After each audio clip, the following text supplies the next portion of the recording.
नमस्कार साथियों, आप सभी का डायरेक्शन विजन के ऑनलाइन यूट्यूब प्लेटफॉर्म में स्वागत है। और आज हम लोग स्ट्रेंथ ऑफ मटेरियल का नेक्स्ट क्लास डिस्कस करेंगे। और जस्ट पिछला जो क्लास था हम लोग का टेम्परेचर स्ट्रेस बेसिस पर था, और आज भी टेम्परेचर स्ट्रेस बेसिस पर नेक्स्ट पार्ट हम लोग डिस्कस करेंगे।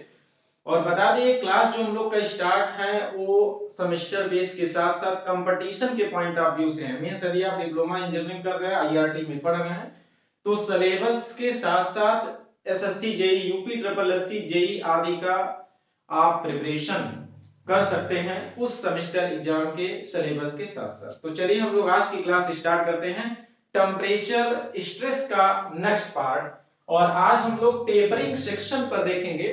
जस्ट इसके पिछले वाले क्लास में हमने टेम्परेचर स्ट्रेस का बहुत ही डिटेल डिस्कस किया गया था, और आज हम टेपरिंग सेक्शन पर, जब टेपरिंग सेक्शन का दोनों सिरे को बांध करके टेम्परेचर T डिग्री सेंटीग्रेड यदि बढ़ाते हैं, तो उस केस में हमारा सिग्मा की वैल्यू यानी टेम्परेचर स्ट्रेस की वैल्यू क्या होगा। देखिए, हम लोग टेम्परेचर स्ट्रेस ही डिस्कस करेंगे आज भी। हमारा जो टॉपिक है वो एक प्रकार का टेम्परेचर स्ट्रेस, टेम्परेचर स्ट्रेस, इसी को हम थर्मल स्ट्रेस बोलते हैं, जिसको तापीय प्रतिबल के नाम से जानते हैं। लेकिन बट आज हमारा जो टॉपिक है वो हमारा है टेपरिंग सेक्शन पर। Tapering section.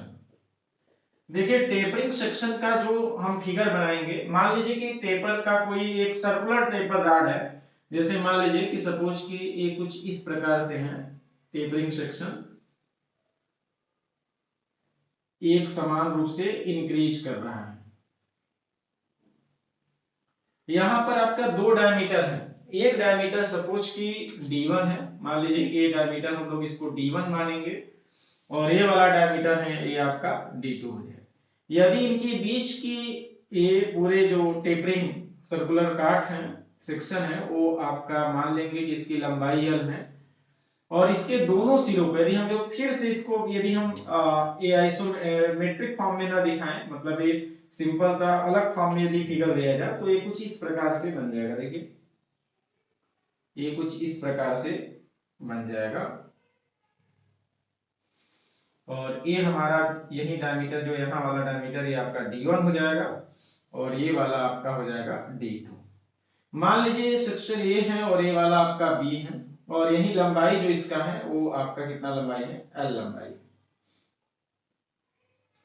हम कह रहे हैं कि इन दोनों सिरों को फिक्स करते हुए, जैसे कि हम लोग एक प्रिज्मेटिक बार देखे थे, बार ये नॉन प्रिज्मेटिक। नॉन प्रिज्मेटिक का मतलब होता है असमान काट, मतलब पूरी लंबाई पर एक समान काट नहीं है।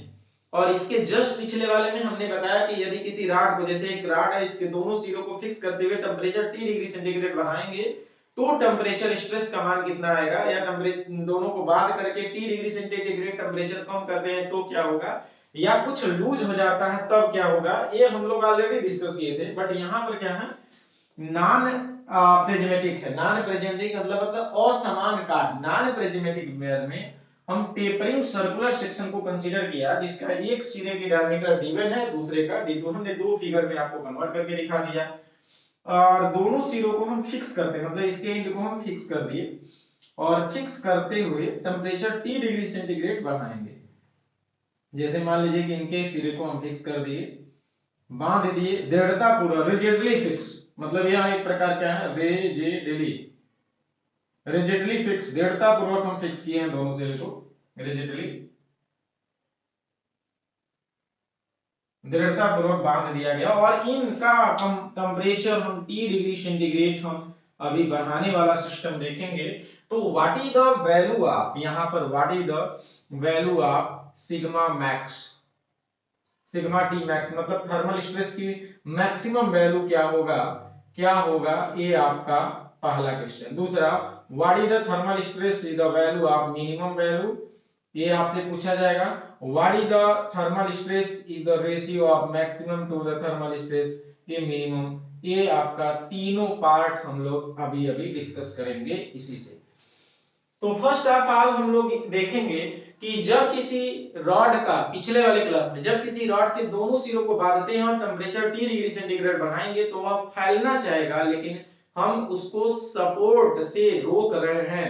सपोर्ट से रोक रहे हैं, मतलब एक रिएक्शन लगा रहे हैं जो रोकने का काम कर रहा है, मतलब एक प्रकार का यह कंप्रेसिव रिएक्शन लगेगा, तभी इसकी लंबाई नहीं बढ़ेगा, अन्यथा इसकी लंबाई बढ़ जाएगा। मतलब यदि यह न लगाते और टेम्परेचर T डिग्री सेंटीग्रेड बढ़ाते तो यह इसमें मुक्त रूप से प्रसार होता, लेकिन हम इस प्रकार से दृढ़ता पूर्वक यहाँ पर दीवार लगा दिए हैं कि यदि टेम्परेचर T डिग्री सेंटीग्रेड बढ़ाएंगे तो भी इसकी लंबाई में कोई परिवर्तन नहीं होगा, मतलब डेल ए बी का मान एकदम बिल्कुल जीरो होगा। मतलब इलांगेशन एलॉन्ग ए बी आपका कितना हो जाएगा, elongation along A B, elongation along A B due to temperature rise T degree centigrade is equal to zero. मतलब ए की डेल जो ए बी है उसका मान आपका जीरो होगा।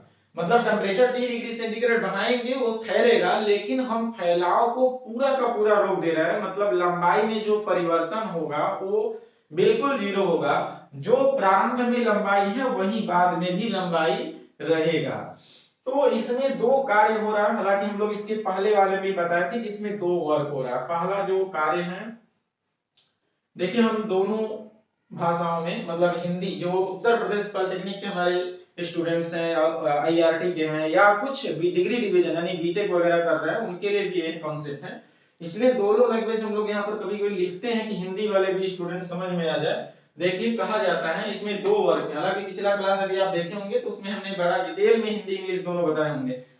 तो यहाँ पर बोला जाता है कि ताप ताप बढ़ाने के कारण मुक्त प्रसार, हिंदी में बोल रहे हैं, ताप बढ़ाने के कारण मुक्त प्रसार प्लस सपोर्ट रिएक्शन के कारण लंबाई में कमी बराबर जीरो। मतलब इसमें दो कार्य होता है, फ्री एक्सपेंशन इंग्लिश में लिख दे रहे हैं, free expansion due to temperature rise. देखिए free expansion due to temperature rise, ताप बढ़ाने के कारण मुक्त प्रसार, ताप बढ़ाने के कारण मुक्त प्रसार, ये आपका है, ठीक है ना, ये वाला है। और दूसरा जो इसमें है, ये वाला दूसरा है फ्री कंट्रक्शन, यानी कंट्रक्शन ड्यू टू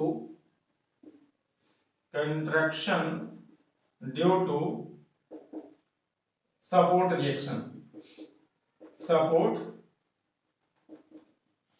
मतलब सपोर्ट रिएक्शन मींस एक प्रकार सा सपोर्ट रिएक्शन के कारण, यानी सपोर्ट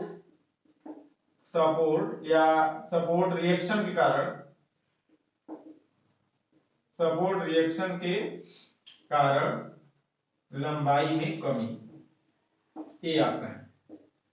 फ्री या contraction due to support reaction, contraction due to temperature stress आदि बोल सकते हैं। तो देखिए फ्री एक्सपेंशन होता है, क्या होता है, जैसे कहा जाता है ना कि एक फार्मूला हमने बताया भी था, क्या जो थर्मल इलांगेशन होता है, यानी कि कोएफिशिएंट ऑफ थर्मल एक्सपेंशन आपका del L upon L into del T होता है, और हम लोग इसको del L upon L into T बोलते हैं।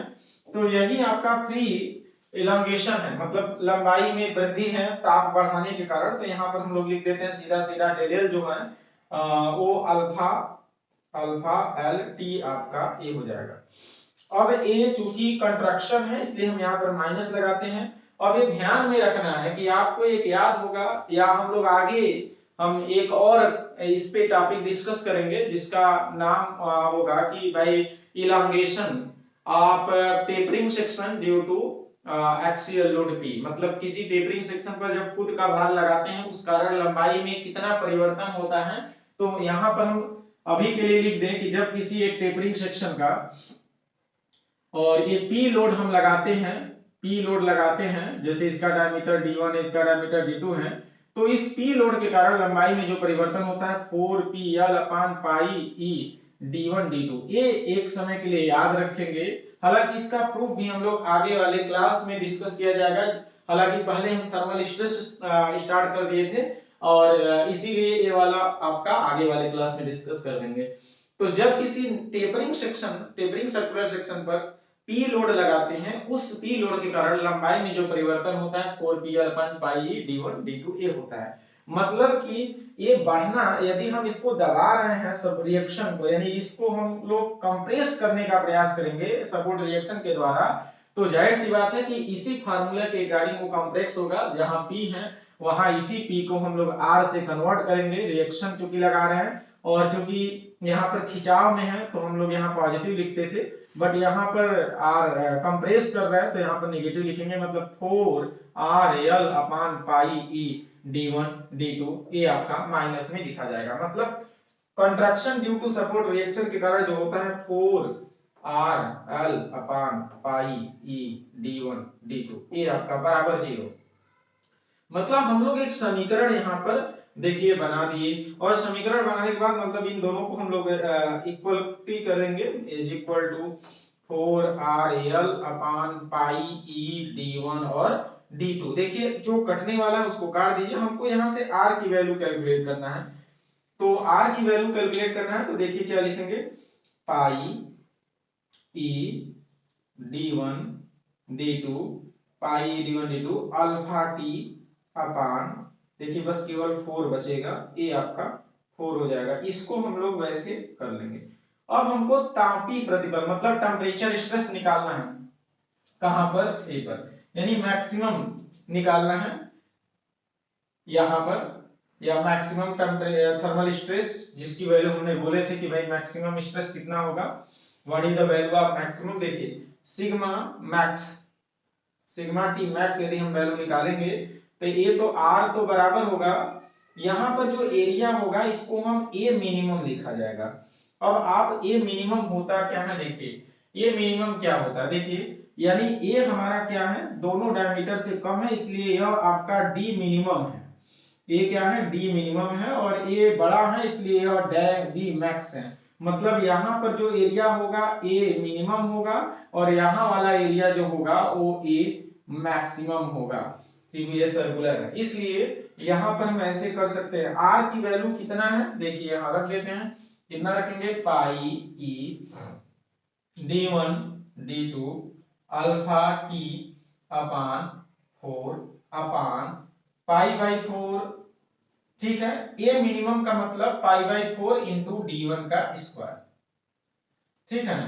अब हम पश्चांतर यदि करेंगे, देखिए 4 से 4 कटता है, मतलब ऊपर नीचे, यदि पाई से पाई कट जाएगा, ठीक है, और हमारे पास बचेगा, देखिए ये आपका d1 जो है इसके नीचे आएगा, मतलब ये पूरा यदि बटे 1 करेंगे तो 1 ये d1 हो जाएगा। ऐसे यदि हम लिख दे एक बार आओ, तो e d1 d2 alpha T अपान अपान ए बचेगा यहाँ d1 का स्क्वायर, तो d1 d1 कट जाएगा, मतलब अल्फा टी ई, और ये हमारा हो जाएगा d2 अपान d1, ये हमारा सिग्मा टी मैक्सिमम वैल्यू आ गया। यानी कि एक आंसर आप निकाल लिए कि भाई इतनी वैल्यू आएगा। अभी हमको सिग्मा मिनिमम की वैल्यू निकालना है, देखिए इसकी वैल्यू, ये वैल्यू निकल गया, कितना आया आप लिख देते हैं यहाँ पर, देखिए अल्फा टी ई, और ये आ जाएगा d2 अपान d1 ना। ये ज्यादातर कंपटीशन में डायरेक्टली पूछा जाता है, ऑप्शन में आपका रहेगा।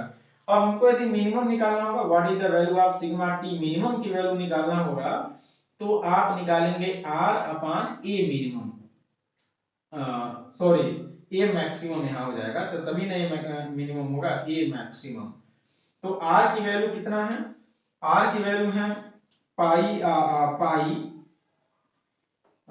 यहाँ पर देखिए r की वैल्यू है पाई ई d1 d2 alpha T upon 4 divided by ना, यहाँ पर हम लोग पाई/4, और a हो जाएगा यहाँ पर d2 के स्क्वायर।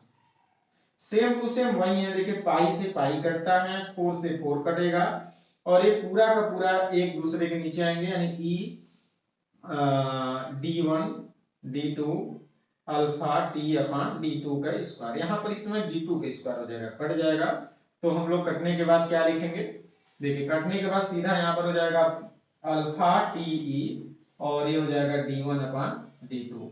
ये सिग्मा टी की वैल्यू है, नहीं मिनिमम वैल्यू हो जाएगा यहाँ पर अल्फा टी ई d1 अपान d2, ये हमारा हो गया।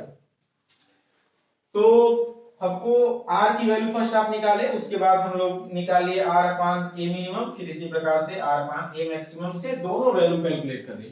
और यदि हम इन दोनों को डिवाइड कर दें डायरेक्टली यहीं पर, तो देखिए alpha T maximum value alpha T ये हो जाएगा d2 अपान d1 और a हो जाएगा अल्फा टी और ये हो जाएगा d1 अपान d2। तो अल्फा टी कट जाएगा, बचेगा क्या d2 अपान d1, ठीक है, अपान d1 अपान मतलब ये ऊपर चल जाएगा, तो ये दोनों का स्क्वायर हो जाएगा d2 अपान d1 का होल स्क्वायर, मतलब सिग्मा टी मैक्स की वैल्यू अपान सिग्मा टी मिनिमम वैल्यू जो आएगा वो d2 अपान d1 का होल स्क्वायर आएगा। तो इसमें तीन क्वेश्चन जनरली कंपटीशन के पॉइंट ऑफ व्यू से बन सकता है, या फिर सेमेस्टर में कह देगा कि prove that sigma T max upon sigma T minimum is equal to d2 upon d1 whole square, या किसी एक वैल्यू को बोल दिया कि इतना निकालिए।